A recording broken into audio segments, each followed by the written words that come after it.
Yo! Kamusta sa inyong lahat? Hello everyone! Welcome back to the channel! Yeah! So, gacha games thrive on progression and rewards. But what happens when the very system meant to entertain creates a hostile divide between casual players and hardcore meta chasers? So, welcome to the Wuthering Waves Tower of Adversity, aka the Tower of Controversy, a place where skill meets conflict and the stakes are higher than ever.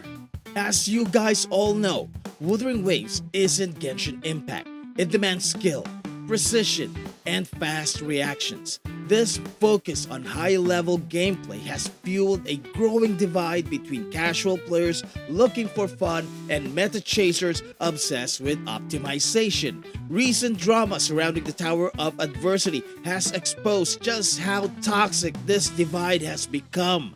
Meta-focused players driven by the need for dominance often belittle those playing for fun. The Tower of Adversity's brutal difficulty only widens that gap, with gacha revenue and tier lists from Pridewin intensifying the competition.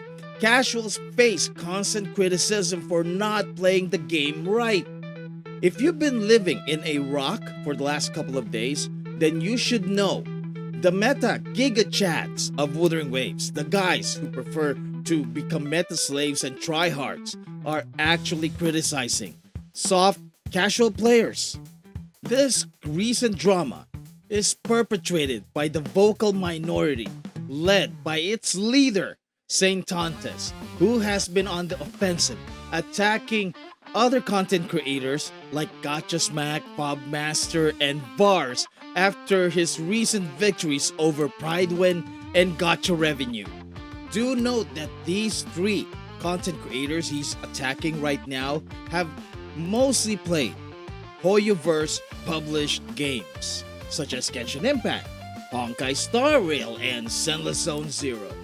For lack of a better term, Saintontas basically calls these guys idiots and morons for their lack of understanding and soft takes about Wuthering Waves. Although Saintontas does make some valid points, but I'll be honest with you, do we really need to take drastic measures? Bullying, harassment. That is how these bums, right, that are going to blame everybody else except themselves. Blame everybody else except themselves for the low quality of their website, right? This is what you need to do. You need to bully them until they do the bare minimum, right? Just pressing C on the character page, right? They need to be bullied into making changes. Why didn't they try to contact you? You're a CC. Because they're still trying to talk to I Am Rivenous. That's why, even though he quit the game 4 months ago, they're still trying to get in touch with him. And that means that some of the updates are kind of slow. Guys, I'm not joking about that. In order to reach our ends. Because as content creators, we shape community opinion, for better or for worse. Saintontas pushes an aggressive meta-focused agenda, often dismissing casual players' perspectives. In contrast, Vars, Fobmaster, and GachaSmack, these guys have been playing Hoyo games for the last 5 years. To fucking know better, they take whatever's in this video, they apply it, and they suck balls in game. Because if this guy made a guide, he's supposed to be knowledgeable on how to play the fucking game, and this is what he's fucking doing.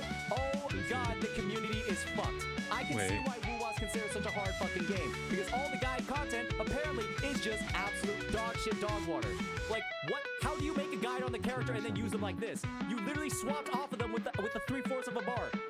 And their take is very different compared to someone who plays Wuthering Waves full time. Who's really at fault here? I won't call GachaSmack, Vars, and Fobmaster as the guys who are really at fault here. Whose fault is this? Kuro Games. Because even though it's alright for Kuro Games to actually allow content creators from other games into their content creator program, they should at least have included more dedicated players of Wuthering Waves into that same program, allowing Wuthering Waves players, actual content creators, to create content directly from Kuro's servers. Kuro, you are giving him early access. Oh, this homie has early access? It's kind of crazy. This homie has early access, kind of insane. You are giving him, this is me calling out Kuro Games. Google You are Drive. giving a Also, Nox, where are you? access that does this. This is what is in his guide. He probably tells you how to do it just like this. You are actively damaging the reputation of the community when you let people like this make the guides and be the first movers. He gets to release his guide early. He gets to release this guide early and show it off to people. And then he's doing this in game. This is actively making the game worse. You're having people who can't play the game are giving bad advice.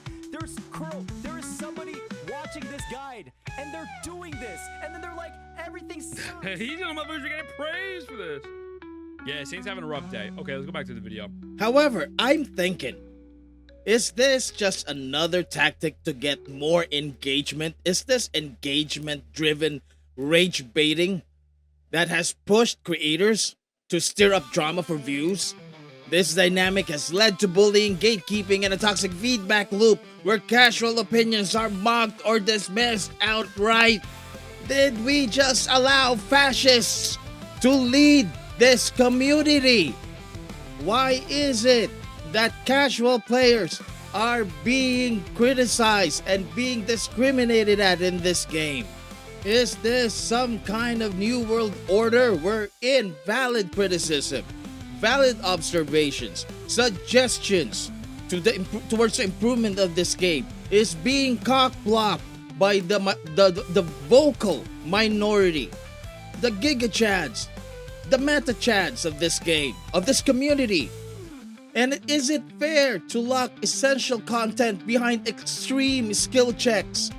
While challenging content should reward effort, casual players shouldn't be excluded from core game progression. And the silent majority shouldn't be muted by the louder ones. It's now reached a point wherein we are being weaponized and we are being led by a fascist movement in this community.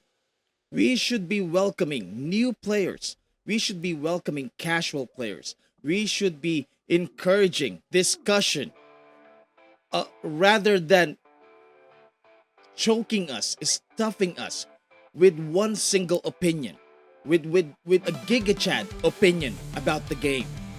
Because if you tell me that the Tower of Adversity or the Tower of Controversy is a perfect system already, you're lying.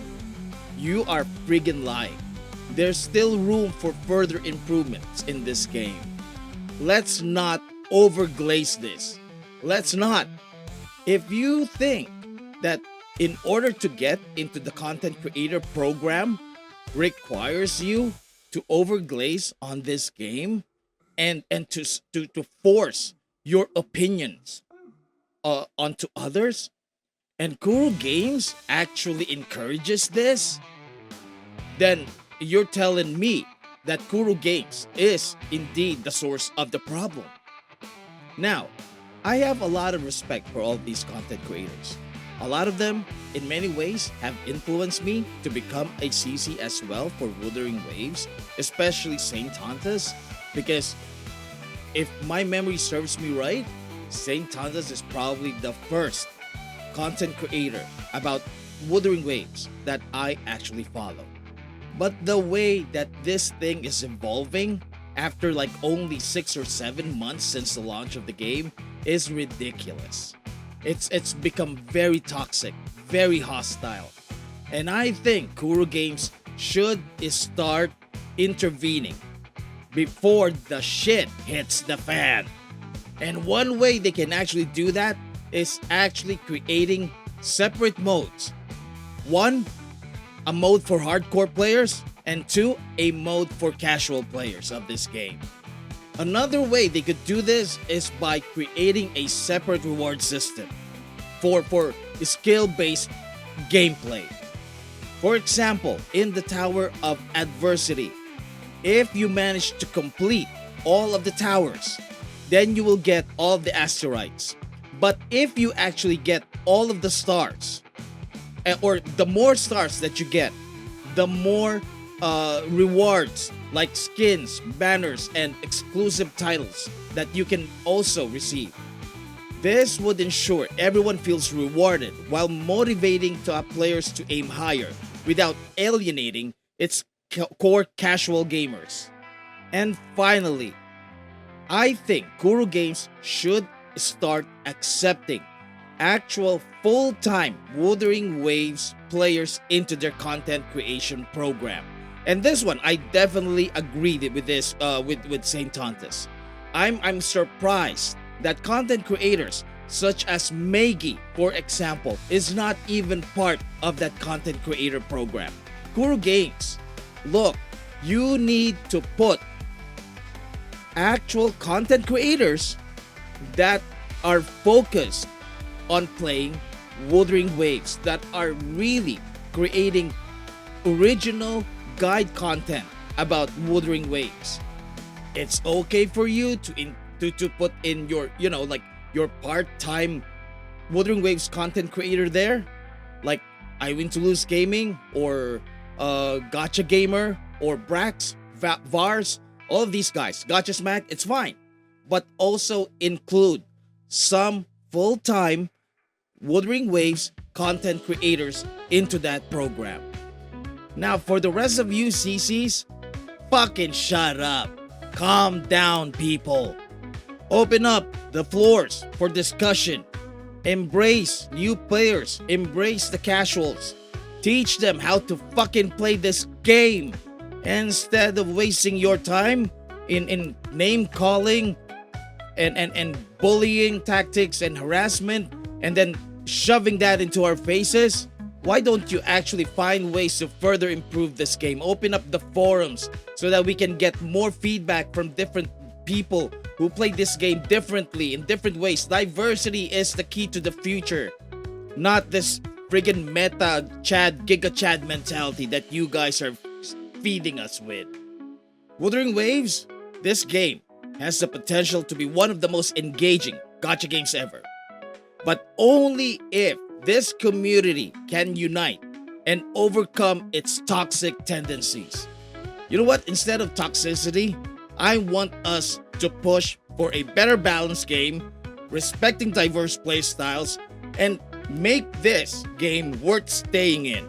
Thanks for watching. Don't forget to leave a like, subscribe, share your thoughts, etc. etc. Thank you. Maraming salamat po. And I'll see you in the next one. Bye.